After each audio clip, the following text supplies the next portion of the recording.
Si stanno approssimando alla partenza i cavalli della seconda corsa, una seconda tris, un doppio chilometro, handicap con 9 allo start e 5 all'inseguimento, 14 cavalli quindi con favore del pronostico che sono passati da Varadero a Vaomar, cavallo dello start numero 2 Antonio Greppi in sediolo, 3,44 in questo momento la quota contro il 3,50 di Varadero, sono lì.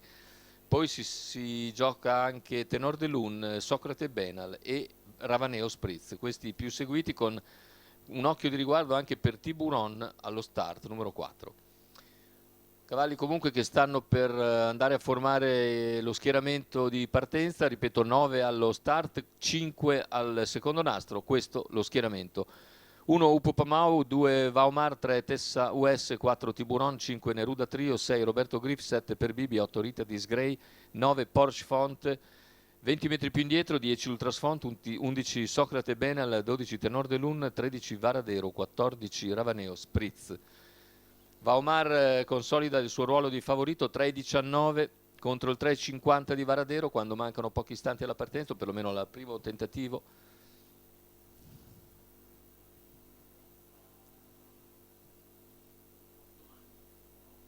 Pronti? 1, 2, 3. E vediamo l'1, 2, 3. Upupamau che numero 4 Tiburon Vaomar subito alle squalificato. prese, la squalifica per Tiburon.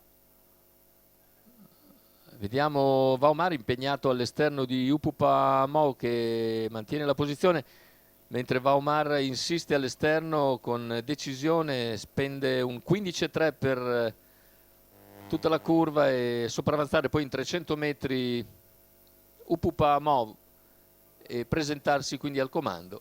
In terza posizione filtrato il numero 6 Roberto Griff, poi Tessa US, via via tutti gli altri.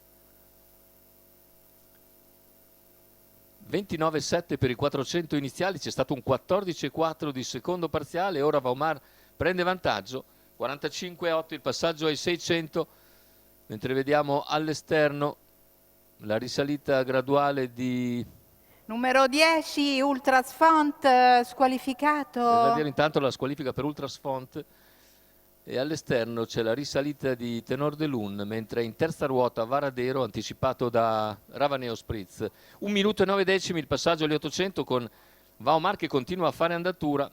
In seconda posizione si mantiene Upupamau, mentre all'esterno Tenor de Lune scoperto. Chilometri iniziali in 1,16,5, terza ruota costante per Varadero, che è a lato di Ravaneo Spritz che segue Tenor de Lune, mentre al largo c'è anche Socrate Benal, 800 alla conclusione con un 14,7 di parziale. Vaomar mantiene ritmo allegro e ora Varadero non riesce naturalmente a venire avanti perché il ritmo è sempre molto sostenuto, mentre Tenor de Lune sta superando Upupamau quando mancano 600 alla conclusione, ma è sempre Vaomar a fare l'andatura.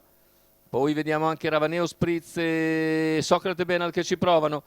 500 scarsi al palo con Vaomar in vantaggio, Tenor de Lune che si impegna all'esterno, mentre c'è la terza ruota all'attacco della curva finale da parte di Socrate Benal. In vantaggio sempre Vaomar, Tenor de Lune si avvicina insieme a Socrate Benal che è in terza corsia, completamento della piegata, ingresso in retta d'arrivo, si presenta ancora in testa Vaomar.